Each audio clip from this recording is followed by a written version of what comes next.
If someone had asked me 6 months ago what my future looked like, I would have given a simple answer. Work hard. Pay the bills. Come home to my wife. That routine had been my life for nearly 12 years, and I honestly believed it would stay that way until retirement. I couldn't have been more wrong. My name is Frank Holloway. I'm 58 years old, and for the last 11 years I've worked as a warehouse supervisor at Harwick Distribution in Cincinnati. It isn't glamorous work. Most days start before sunrise, with forklifts humming, delivery trucks lining up at the loading docks, and coffee that tastes like burnt cardboard. But I was proud of my job. The people on my team weren't just coworkers. They were honest, hard-working men and women who showed up every day, even when the company gave them very little in return. Life wasn't perfect, but it was stable. At least that's what I believed. Then one Tuesday evening, I came home 20 minutes earlier than usual. The lights in the living room were on. 2 suitcases sat beside the front door. Sandra was waiting for me. She didn't look angry. She looked relieved. "I didn't expect you home this early," she said quietly. I smiled, thinking maybe she was planning a surprise. Instead, she slid a thick envelope across the dining table. "I've already signed the papers." I looked down. Divorce documents. For a moment, I honestly thought it had to be some kind of misunderstanding. "What is this?" She avoided my eyes. "I'm leaving, Frank." "Leaving where?" She took a slow breath before answering. "I'm moving in with someone else." Those words didn't feel real. I stared at her, waiting for her to laugh and admit it was some terrible joke. She never did. Finally, I asked the question I was afraid to hear. "Who?" She hesitated. Then she spoke a name I recognized immediately. Craig Denton. The warehouse manager. My direct boss. The same man who spent years shaking my hand, praising my work ethic, and thanking me for keeping operations running whenever problems came up. I felt as if the floor beneath me had disappeared. Sandra picked up one of the suitcases. "I didn't plan for this to happen," she said. "But Craig and we've been together for almost a year." Almost a year. That meant while I was working overtime, while I skipped weekends to cover missing staff, while I believed I was building a future for us. They were building one behind my back. I wanted to yell. I wanted to demand answers. Instead, I simply asked, "Was any of it real?" She looked at me with a mixture of guilt and impatience. "You deserve someone who wants the same life you do." I let out a quiet laugh. "No, Sandra, that's not an answer." She didn't respond. A black luxury SUV pulled into the driveway outside. Craig stepped out wearing an expensive overcoat, checking his watch before walking toward the front porch. He didn't even pretend to be embarrassed. When he reached the doorway, he smiled. "Frank," as if we were meeting for coffee, instead of watching my marriage collapse. I looked at him for a long moment. Then I stepped aside. "If that's your choice," I said calmly, "I'm not going to stop either of you." Sandra looked surprised by my reaction. Maybe she expected shouting. Maybe she wanted me to fight. Instead, I picked up my coat, grabbed my truck keys, and walked out through the back door without looking back. I didn't know it then, but losing everything that evening would become the first step toward changing my life forever. 3 days after Sandra left, life had already settled into a painful routine. The house felt unnaturally quiet, no television in the background, no coffee waiting on the kitchen counter, just silence. Every morning I woke up at 4:45, made a single cup of coffee instead of 2, and drove to Harwick Distribution like nothing had changed. But everything had changed. The warehouse didn't care about broken hearts. Orders still had to be shipped. Forklifts still moved pallets across the concrete floor. Deadlines still existed. The only difference was the way people looked at me. Some avoided eye contact altogether. Others offered quiet sympathy before quickly changing the subject. Rumors travel fast inside a warehouse. Everyone already knew Sandra had moved in with Craig. And everyone knew Craig had done nothing to hide it. Around lunchtime, I walked into the employee break room hoping to eat in peace. I had barely unwrapped my sandwich when Craig walked in with 2 department supervisors. The conversation stopped the moment they noticed me. Craig smiled. Not the friendly smile a manager gives an employee. It was the smile of someone who enjoyed making another person uncomfortable. He walked to the vending machine beside me and casually said, "Frank, you look tired. I guess divorce paperwork can do that." The other 2 supervisors laughed awkwardly. I ignored him. He inserted a few dollars into the vending machine, bought an energy drink, then leaned against the counter. "You know," he continued, "sometimes life gives people exactly what they've earned." This time the room went completely silent. One of the supervisors looked away. Even he seemed uncomfortable. I picked up my lunch and quietly stood. "There anything else?" I asked. Craig shrugged. "Just trying to help." I nodded once. "Then here's some advice." He raised an eyebrow. "Never mistake someone's silence for weakness." Without waiting for a response, I walked out. Behind me, I heard one of the supervisors whisper, "That wasn't necessary, Craig." For the first time, I realized something important.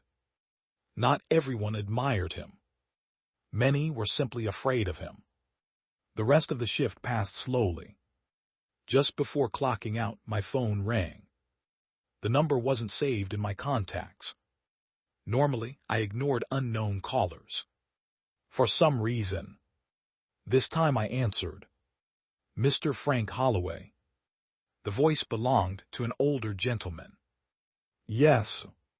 My name is Richard Collins. I'm an attorney with Collins and Mayers." I frowned. "I think you've got the wrong number." "I'm quite certain I don't. There is a confidential matter regarding a member of your family." My stomach tightened. "Is someone hurt?" "No." He paused before continuing. "But I believe your life is about to change." I almost laughed. "You're not trying to sell me insurance, are you?" He chuckled softly. "I assure you, Mr. Holloway, this is not a sales call. I'd like to meet with you tomorrow morning at 9. I understand you'll have questions. I only ask that you hear me out before deciding anything." I hesitated. "I don't know any lawyers." "You knew Raymond Holloway." The name hit me like a cold wind. My uncle. I hadn't spoken to him in nearly 15 years. Most of the family believed he had disappeared after selling his manufacturing business and moving overseas. "As far as I know," I said quietly, "my uncle hasn't contacted anyone in years." Richard's voice became noticeably softer. "Unfortunately, he won't be contacting anyone again. I'm very sorry for your loss." For several seconds, neither of us spoke. Then he added one final sentence. "Mr. Holloway, your uncle left very specific instruction that you be informed personally. And according to those instructions, you are the only person named in his final will." I stood frozen in the empty warehouse parking lot. The evening traffic rushed past the entrance. Employees climbed into their cars and drove home. Yet it felt as though the entire world had suddenly stopped moving. For the first time in weeks, I forgot about Sandra. I forgot about Craig. Because a single phone call had just opened a door I never knew existed. I barely slept that night. The lawyer's words echoed in my head over and over. You are the only person named in his final will. It didn't make sense. Uncle Raymond had always been the mystery of our family. When I was a teenager, he would visit once or twice a year, always arriving in a different car, always dressed a little better than everyone else. He never bragged about money, but it was obvious he'd done well for himself. Then one day, he disappeared. People said he'd moved overseas. Others claimed he'd sold his business and retired. After a few years, the phone calls stopped, and eventually everyone assumed he wanted to be left alone. I hadn't seen him in almost 15 years. So why me? The next morning, I arrived at Collins and Mayer's 10 minutes early. The law office occupied the top floor of an old brick building overlooking the Ohio River. It wasn't flashy, but everything inside reflected quiet success: polished wood floors, framed certificates, and shelves filled with leather-bound legal books. A receptionist greeted me with a warm smile. "Mr. Holloway, Mr. Collins is expecting you." She led me to a private conference room. A few moments later, a man in his late 60s walked in carrying a thick black folder. "Frank," he said, extending his hand, "thank you for coming. I'm still trying to understand why I'm here." "I imagine you are." He sat down, opened the folder carefully, and slid a photograph across the table. It showed Uncle Raymond standing beside a modern office building, smiling into the camera. He looked older, but unmistakably like the man I remembered. "He passed away 3 months ago," Richard said quietly. There was no suffering, it was peaceful. I stared at the photograph for several seconds. No matter how distant we'd become. Hearing those words still hurt. "I'm sorry," I whispered. Richard nodded respectfully. Before his passing, Raymond spent nearly 2 years preparing his estate. Every instruction was reviewed multiple times. He reached into the folder again and removed another document. This is his final will. I expected to hear about a small savings account. Maybe an old family cabin. Something ordinary. Instead, Richard looked directly into my eyes. "Frank, do you know who owns Harwick Distribution?" I frowned. "The parent company, I guess." "Correct." He folded his hands. "And do you know who owned the parent company?" I slowly shook my head. "I've never even thought about it." Richard gave a small smile. "Your uncle did." For a moment, I honestly believed I'd misheard him. "I'm sorry, what?" "Raymond Holloway founded Holloway Industrial Partners more than 30 years ago. It quietly acquired controlling interests in dozens of companies over the years, including Harwick Group Holdings. The warehouse where you've worked for 11 years. The managers. The executives. Even the board of directors. They've all been working for a company ultimately controlled by your uncle." My mind refused to process it. I laughed in disbelief. "That's impossible. I've been supervising loading docks. I drive a 12-year-old pickup truck. I've spent years worrying about grocery bills. If my uncle owned a company that large, why didn't he ever tell me?" Richard remained calm. "Because he wanted to know who you were without wealth." He reached into the folder one final time. This time, he placed a sealed envelope on the table. Across the front, written in familiar handwriting, were 6 simple words. "For Frank, open only after my passing." My hands trembled as I broke the seal.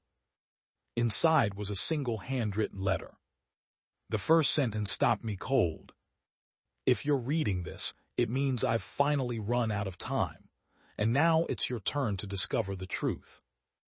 I read the first sentence 3 times before continuing. The handwriting was unmistakably Uncle Raymond's. Neat. Deliberate. confident. Every word felt as though he were sitting across the table, instead of being gone forever. Frank, if you're reading this, then I've trusted you with something more valuable than money.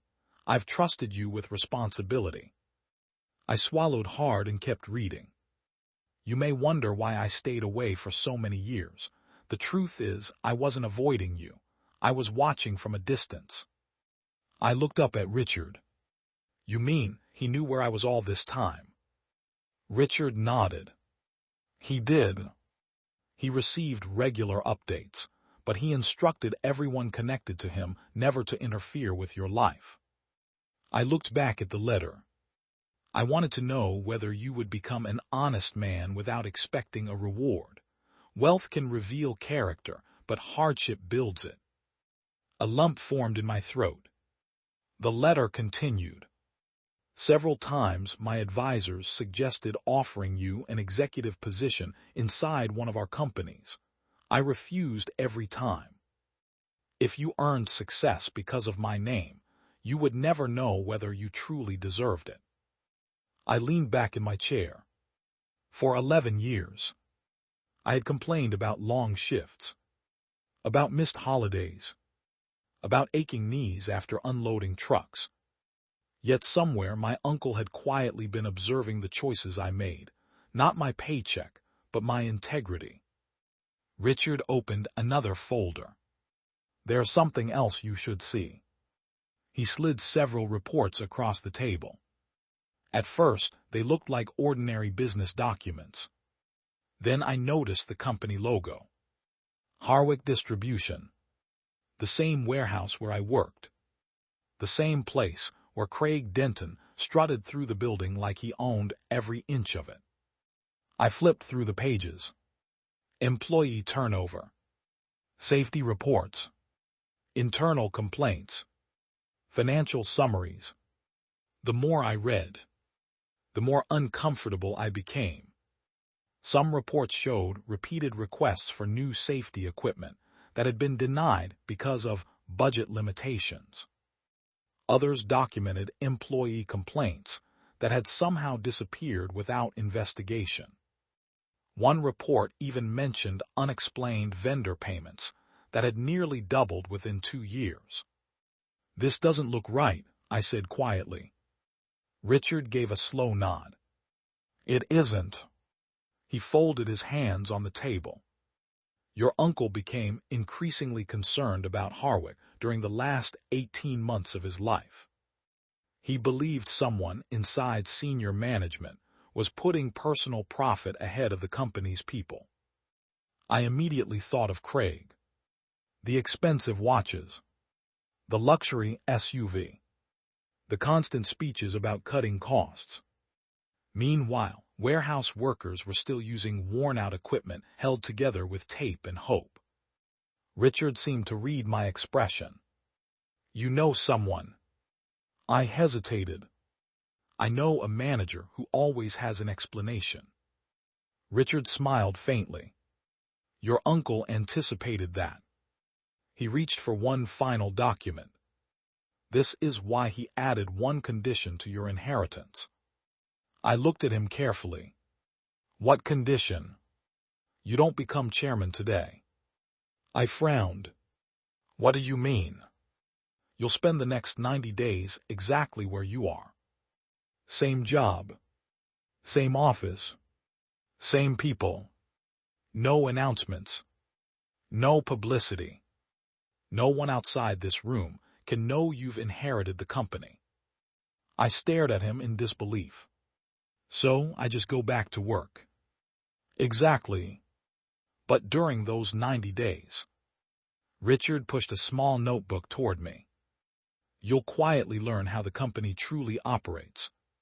You'll observe. You'll ask questions. And if your uncle's suspicions are correct, we'll have enough evidence to expose everyone responsible.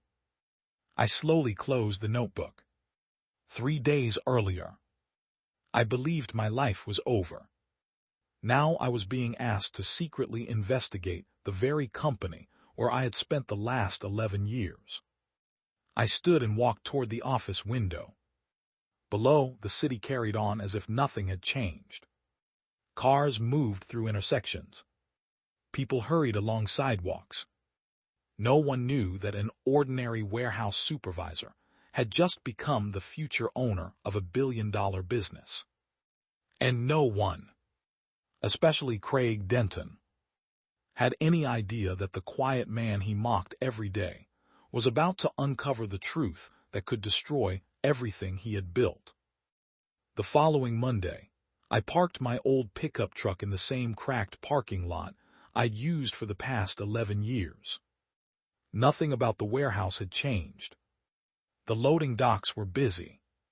Forklifts buzzed across the concrete floor. Drivers argued over delivery schedules. Employees hurried to finish the first shipments of the day. The only thing that had changed was me. For the first time, I wasn't just a warehouse supervisor. I was the future owner of the company. And nobody knew it. I walked through the employee entrance, greeted the security guard with my usual morning Tom, and punched my time card exactly at 6:00 a.m. Routine was important. Richard had made that very clear. If people think you've changed, they'll start hiding things. So I smiled. I worked. I acted exactly as I always had. By mid-morning, I received my first opportunity. Pete Akers, the maintenance supervisor, approached my office carrying a damaged safety harness. "Frank," he sighed, placing it on my desk, "this one's finished." The straps were badly worn, and one of the metal clips had started to crack. "How many do we have left?" I asked. Pete rubbed the back of his neck. "Only 4 in decent condition." "What happened to the replacement order?" He laughed bitterly. "Same thing that always happens. Management rejected it." Again. I opened my notebook, the one Richard had given me. Instead of writing * safety issue, I wrote something different. Denied request 17, safety equipment. 17. That wasn't a typo. Pete had submitted 17 replacement requests over the last 3 years. Every single one had been denied. "Did they give you a reason?" I asked. "The usual." He smiled without humor. "Budget constraints." I thanked him and quietly placed the damaged harness inside my locker. It would become evidence. Later that afternoon, I was delivering inventory reports to the administrative offices when I noticed Craig's office door was slightly open. Voices drifted into the hallway. "The board doesn't ask enough questions," Craig said confidently. Another man laughed. "As long as profits look good, nobody cares." Craig chuckled. "Exactly. I've been moving money between departments for years. They'll never notice." I stopped walking. The voices continued. "Warehouse expenses go down. Executive performance bonuses go up. It's basic accounting." Both men laughed. My heartbeat quickened. Without making a sound, I pulled out my phone and opened the voice recorder. I didn't step closer. I didn't take unnecessary risks. I simply stood in the hallway long enough to capture the conversation before quietly walking away. That evening, I sent the recording to Richard, using the encrypted number he had provided. His reply arrived less than 5 minutes later. "Excellent, continue observing, don't confront anyone." Over the next several weeks, the notebook slowly filled with names, dates, invoices, and conversations. Patterns began to appear. Vendor contracts were repeatedly awarded to the same small group of companies. Several of those companies shared mailing addresses. Some didn't even have functioning websites. When Richard's investigators looked deeper, they discovered something even more disturbing. 2 of those businesses were secretly owned by relatives of senior executives. The company had been paying inflated prices for years. Millions of dollars had quietly disappeared. Yet the warehouse workers were still told there wasn't enough money for basic safety equipment. One Friday afternoon, another incident caught my attention. A young forklift operator named Ethan accidentally backed into a storage rack. Nobody was injured. The damage was minor. Craig stormed onto the warehouse floor anyway. In front of dozens of employees, he shouted loud enough for everyone to hear. "Do you have any idea how much this mistake is going to cost the company?" The young man apologized repeatedly. Craig wasn't interested. "You're suspended for a week. Without pay." The warehouse fell silent. I knew Ethan. He had a newborn daughter at home. Missing a week's paycheck would hurt his family far more than the damaged rack ever could. That evening, I added one final note to my notebook. Leadership through fear creates obedience, never loyalty. As I closed the notebook, my phone buzzed. It was Richard. Only 4 words appeared on the screen. The board meeting is scheduled. 90 days were almost over. And very soon, the people who believed they controlled Harwick Group would discover they had been answering to the wrong man all along. The 90 days passed faster than I expected.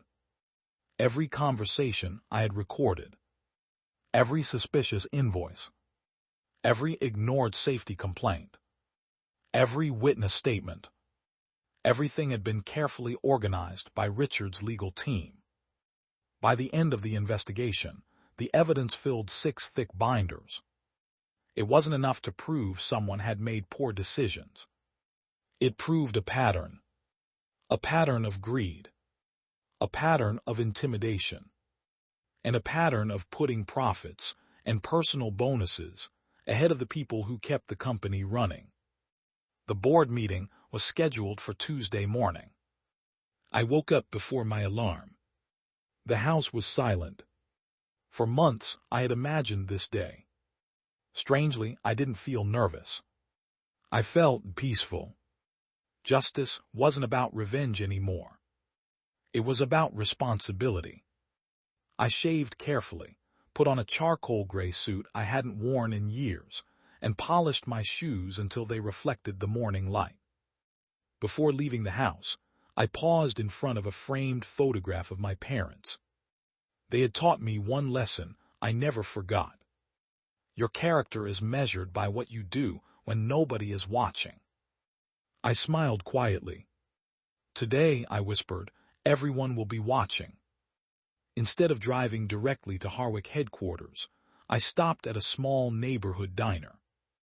The waitress recognized me immediately. The usual Frank. "Yes, please." As I waited for breakfast, I noticed several warehouse employees sitting in a corner booth before starting their shifts. They were laughing, talking about football, complaining about rising grocery prices. None of them had any idea what was about to happen. For a moment, I wondered how many of them had spent years believing the company simply couldn't afford better equipment. How many had accepted unsafe conditions because they thought there was no other choice. I finished my coffee, left a generous tip, and walked outside. The rain had just started. A cold November rain. The kind that made the city feel unusually quiet. At exactly 8:15 a.m., I arrived at Harwick Group headquarters. The building stood 30 stories above downtown Cincinnati, its glass exterior reflecting the gray morning sky. I had delivered documents there before. Back then, security barely noticed me. Today was different. The receptionist smiled politely. "Good morning, sir. May I have your name?" "Frank Holloway." She checked her computer. The moment she saw my name, her expression changed. She immediately stood. "Mr. Holloway, we've been expecting you." She pressed a button beneath the desk. Within seconds, another employee approached. Please follow me. As we walked toward the executive elevators, I noticed employees glancing in my direction. Some looked confused. Others simply assumed I was another guest attending the meeting. Exactly as planned. On the 26th floor, Richard Collins was already waiting. He greeted me with a firm handshake. You look calm. I am. He smiled. Good. He handed me a leather folder. Inside were only 3 documents. The official transfer of authority, the board resolution, and your uncle's final letter. I looked at the last envelope. You brought it. Richard nodded. He wanted you to read the final page immediately before entering the boardroom. I opened the envelope. The final paragraph read, Frank, never confuse leadership with power. Real leaders don't seek revenge. They restore what others have damaged. If this company truly belongs to you now, make sure the people who built it are finally treated with the respect they earned. I folded the letter carefully and placed it back inside the envelope. Richard looked at me. Ready. I took one slow breath. More than ever. At precisely 9:00 a.m., the boardroom doors opened. Inside sat 12 directors, senior executives, corporate attorneys, and at the far end of the polished conference table, Craig Denton. He was laughing with 2 board members, completely relaxed. He glanced toward the entrance. His smile disappeared for only a second. Then it returned. He leaned back in his chair and smirked. Frank. He laughed softly. I think you're on the wrong floor. Several people around the table smiled politely. They assumed the same thing. A warehouse supervisor had accidentally wandered into an executive meeting. I met Craig's eyes. For the first time in months. I smiled back. But I didn't answer. Instead, I walked past every empty chair in the room, until I reached the seat at the very head of the table. Without saying a word, I placed Uncle Raymond's letter beside my folder, pulled out the chairman's chair, and sat down. The room fell into complete silence. The silence inside the boardroom lasted only a few seconds, but it felt much longer. Craig looked around the table, expecting someone to correct the obvious mistake. No one did. One of the directors cleared his throat. Another glanced toward Richard Collins, who remained standing near the entrance with complete confidence. Craig finally laughed. Frank, I think someone gave you the wrong invitation. A few nervous chuckles echoed through the room. I didn't react.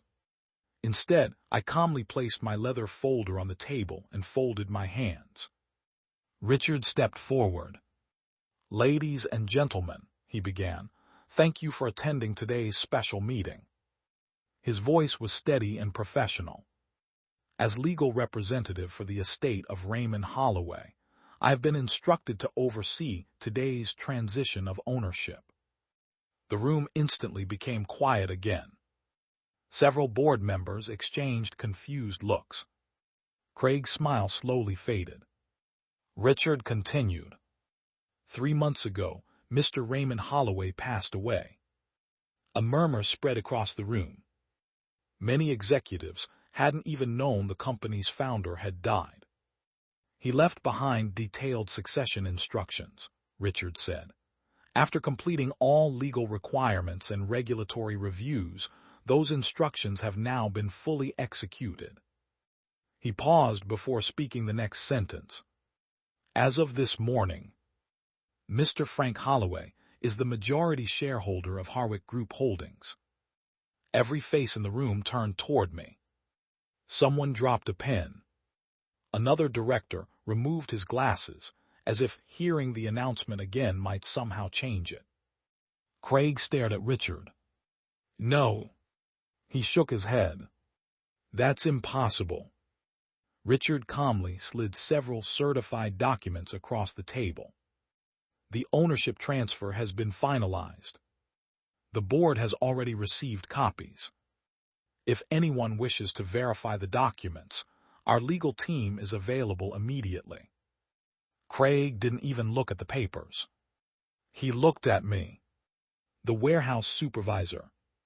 His voice cracked slightly. This has to be some kind of joke. For the first time I spoke. No, Craig. It isn't. He stood so quickly that his chair rolled backward. You've been working under me for years. I met his eyes without raising my voice. I worked for the company. There's a difference. The room became perfectly still. Craig looked toward the directors. Say something. One of the older board members slowly opened the legal documents in front of him. After reading the first page, he quietly nodded. It's legitimate. Another director reviewed his copy. So is mine. Within moments, every person around the table had reached the same conclusion. The documents were authentic. Craig's confidence began disappearing one piece at a time. He looked back at me. So you've known. For 3 months, I answered. His eyes widened. You came to work every day. I nodded. Every single day. You let me. He couldn't finish the sentence. I completed it for him. You let yourself. A long silence followed. Richard then placed 6 thick binders in the center of the conference table. I believe, he said, Mr. Holloway has prepared a report for the board. I opened the first binder. During the past 90 days, I said calmly, I continued working as a warehouse supervisor for one reason. I wanted to see this company through the eyes of its employees. I wanted facts, not opinions.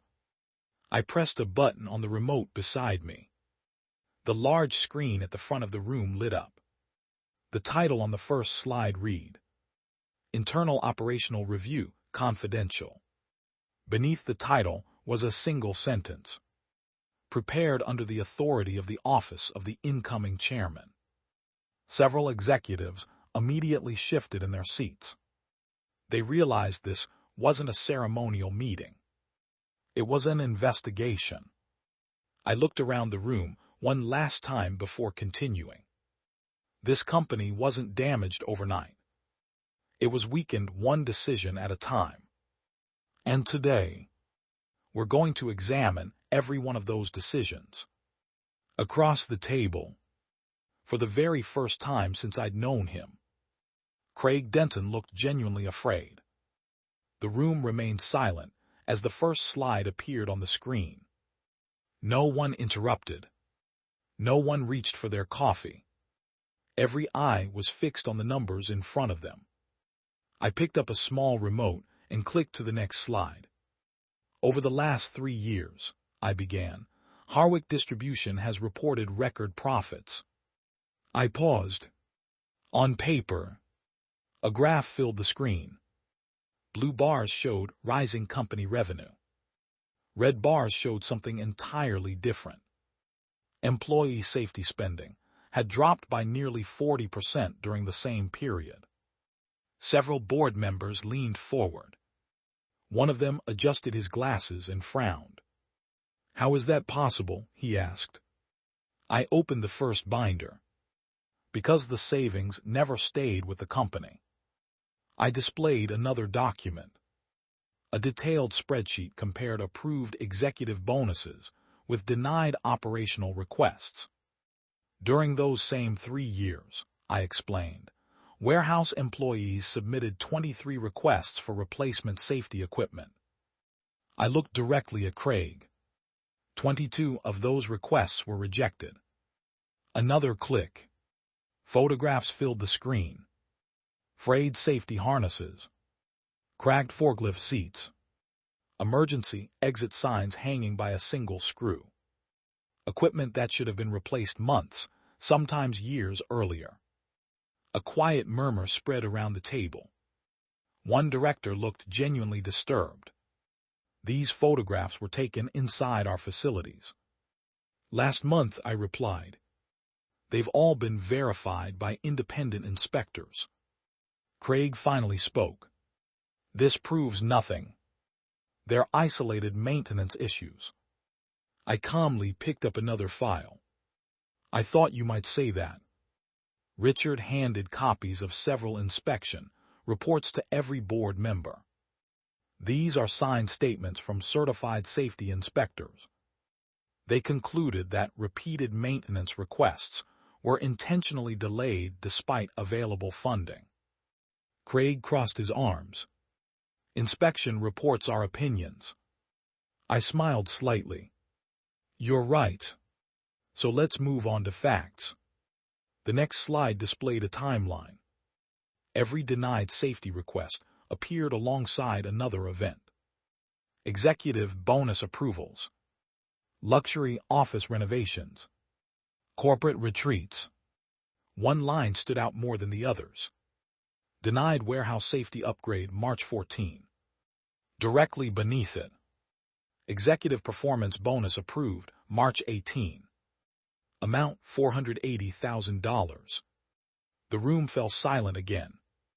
One of the board members slowly looked toward Craig. Were these dates verified? Richard answered before Craig could speak.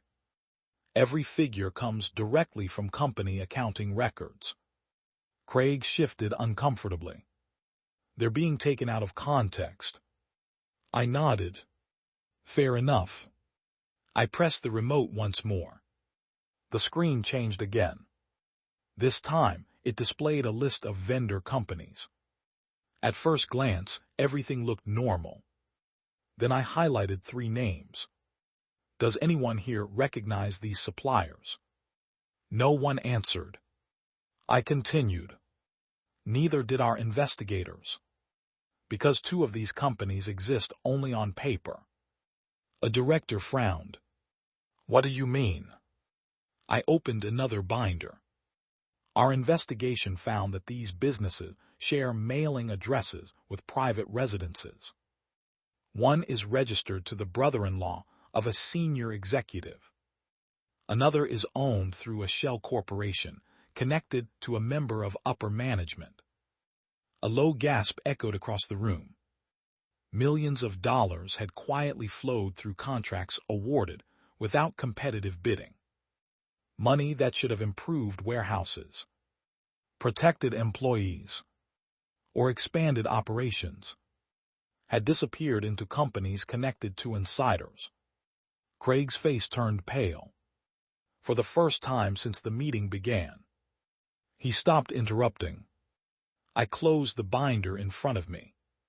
We're not finished. There are still employee testimonies, financial records, and one recording. Craig looked up sharply. His expression changed instantly. He remembered. The conversation outside his office. The hallway. The afternoon he believed no one was listening. Without saying another word, I reached into my folder and placed a small digital voice recorder on the polished conference table. The tiny red light blinked once. Across the room, Craig's confident expression completely disappeared. He suddenly realized his own words were about to become the strongest evidence against him. The tiny voice recorder sat in the center of the conference table. No one spoke. Even the air in the room felt heavy. Craig stared at the device without blinking.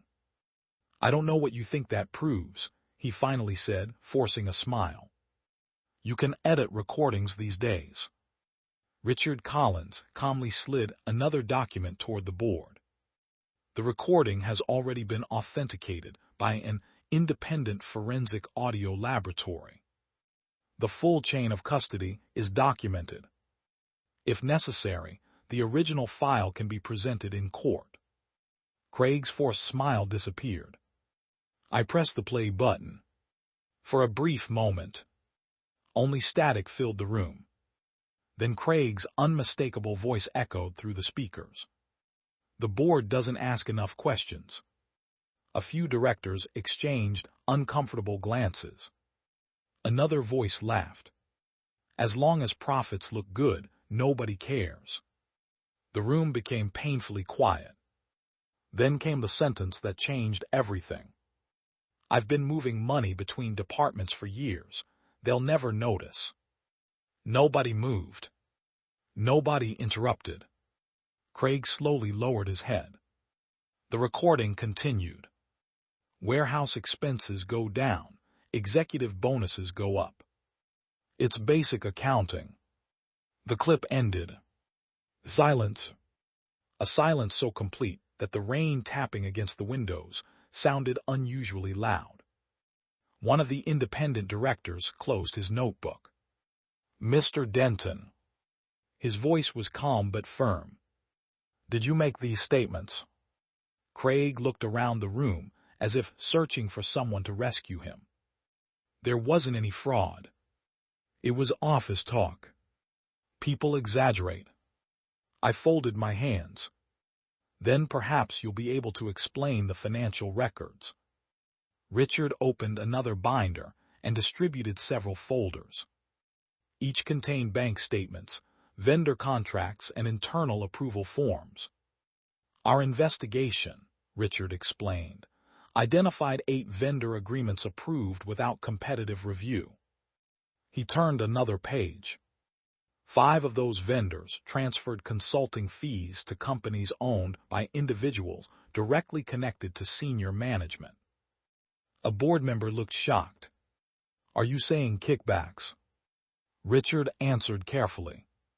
We're saying the financial pattern strongly suggests undisclosed conflicts of interest. Craig slammed his hand on the table. This is ridiculous. You've spent 3 months trying to destroy me. I looked directly at him. No. I spent 3 months trying to understand why good employees were being treated like disposable equipment. I reached into my folder one last time.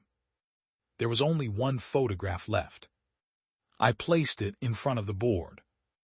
It showed Ethan, the young forklift operator. He was standing beside his damaged forklift after the minor accident. His head was lowered. Behind him stood Craig, pointing a finger only inches from his face, while dozens of employees watched. I remember this day, I said quietly. Ethan made a mistake. The repairs cost less than $1,200. I paused. You suspended him for a week without pay. Several directors looked confused. What happened next? One asked. I smiled faintly. I checked the accounting records. I turned another page. 3 days after suspending a warehouse employee over a $1,200 repair, the executive office approved new imported furniture for Mr. Denton's suite. The invoice appeared on the screen. Total cost, $48,600. The room erupted with whispers. Craig immediately spoke. That purchase had already been budgeted. I nodded. Exactly. So the money existed. It simply wasn't available when workers asked for safer equipment. Another long silence followed. Finally, the chairman of the audit committee slowly removed his glasses. He looked first at the evidence, then at Craig, then toward me. I believe we've seen enough. Several directors quietly nodded in agreement. Richard stood. Before the board proceeds to a vote, Mr. Holloway has one final recommendation. I slowly rose from my chair. For the first time that morning, every person in the room was looking directly at me. This company has spent years rewarding the wrong people. I said calmly, today, that ends. The room grew completely still. Everyone knew. The next few minutes would decide not only Craig Denton's future, but the future of Harwick Group itself. The room remained silent. No one reached for their notes. No one looked at their phone. Every member of the board understood that the decision they were about to make would shape the future of Harwick Group for years to come. I stood at the head of the table and took one final look around the room. I've spent the last 11 years working alongside the people who unload trucks in the rain, repair broken equipment, and stay late so customers receive their orders on time. They are the reason this company exists. They deserved better. I paused before continuing. My recommendation is simple. Terminate Craig Denton's employment effective immediately. Authorize an independent financial investigation into every executive contract signed during the past 5 years. And begin rebuilding this company with transparency instead of fear. When I finished speaking, I sat down. The chairman of the audit committee looked around the room. All those in favor. One by one, hands began to rise. Not quickly, not dramatically, but with certainty. 1, 3, 6. Then every independent director voted in favor. The resolution passed by an overwhelming majority. Craig slowly pushed back his chair. This is unbelievable. I gave this company everything. I met his eyes. No. You took everything you could from it. Before anyone could say another word, the boardroom doors opened.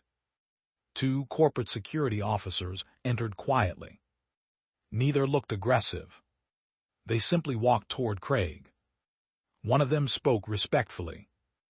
Mr. Denton, we're here to escort you while you collect your personal belongings. Craig looked around the room. He expected someone to object. Someone to defend him. No one did. For years, people had feared him. Now, they no longer had to. Without another word, he picked up his jacket and walked toward the door. Just before leaving, he stopped beside me. His voice was barely above a whisper. You planned all this. I looked at him calmly. No, you did. Every decision you made over the last several years led you here. He stared at me for a moment before lowering his head and walking away. The door closed behind him. And just like that, the loudest man in the company disappeared without applause. Over the next few weeks, real change finally began. The first decision wasn't to renovate executive offices. It wasn't to increase management salaries. It wasn't even to celebrate the company's new leadership. Instead, we approved every outstanding warehouse safety request that had been ignored for years. New forklifts arrived. Modern safety harnesses replaced worn-out equipment. Emergency training became mandatory at every facility. Employees who had spent years believing their concerns didn't matter finally realized someone was listening. Pete Akers walked into my office one afternoon carrying a brand new safety helmet. He smiled. I've been asking for these for 4 years. I smiled back. You shouldn't have had to ask more than once. A month later, Ethan, the young forklift operator Craig had suspended, was promoted to warehouse trainer. His first responsibility wasn't moving inventory. It was teaching new employees how to stay safe. Watching him lead those training sessions reminded me of something Uncle Raymond had written in his letter. A business isn't measured by the size of its profits. It's measured by how it treats the people who create them. I had that sentence framed and placed inside the headquarters lobby. Not because I wanted people to remember my uncle, but because I wanted every manager who walked through those doors to remember what leadership actually meant. Several months later, I drove past the old warehouse just before sunrise. The parking lot looked exactly as it always had. Employees were arriving with coffee cups in their hands. Forklifts were already moving. The work hadn't changed, but the atmosphere had. People smiled more. Managers spent time on the warehouse floor instead of hiding in offices. Safety meetings became conversations instead of lectures. For the first time in years, people weren't afraid to speak. As I watched the morning shift begin, my phone buzzed. It was a message from Richard. Only one sentence. Your uncle would have been proud. I looked through the windshield at the people beginning another ordinary workday. Then I smiled. Not because I had inherited a company. Not because I had exposed corruption. And not because the people who betrayed me had faced the consequences. I smiled because I finally understood what Uncle Raymond had wanted me to learn all along. True success isn't getting even with the people who hurt you. It's building something so honest, so fair, and so meaningful that their betrayal no longer defines your story. It simply becomes the chapter that led you to a better ending.